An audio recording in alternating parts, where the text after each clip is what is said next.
কুমিল্লার যুবদল নেতা তহিদুল ইসলামকে যৌথ বাহিনীর অভিযানে তুলে নিয়ে নির্যাতনের পর মৃত্যুর অভিযোগ উঠেছে।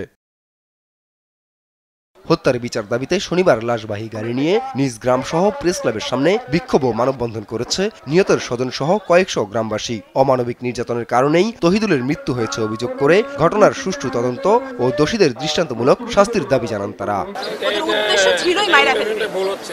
ক্ষমাটা চাইছে, এতটুকুই কি যথেষ্ট একটা মানুষের জীবনের জন্য হইতে পারে? আর ওই এই গ্রামে দিয়ে এমন কোনো মানুষ জানে না আমার ভাসুর আর আমার হাজবেন্ড যে কি মানুষ, সবাই কান্না করতেছে।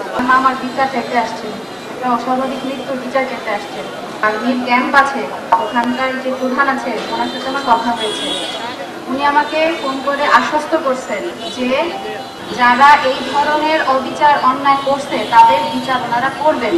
এ ঘটনায় সেনা ক্যাম্পের ক্যাম্প কমান্ডারকে প্রত্যাহার করা হয়েছে বলে জানিয়েছে আইএসপিআর। ঘটনাটিকে অনাকাঙ্ক্ষিত ও দুঃখজনক উল্লেখ করে উচ্চপদস্থ তদন্ত কমিটি গঠনের কথা জানানো হয়। দোষীদের বিরুদ্ধে সেনা আইন অনুযায়ী ব্যবস্থা নেওয়া হবে বলেও জানিয়েছে আইএসপিআর। এদিকে তহিদুলের মৃত্যুর ঘটনা দ্রুত তদন্তের নির্দেশ দিয়েছেন অন্তর্বর্তীকালীন সরকারের প্রধান উপদেষ্টা ডক্টর মোহাম্মদ ইউনুস। এক বিবৃতিতে এ তথ্য জানানো হয়।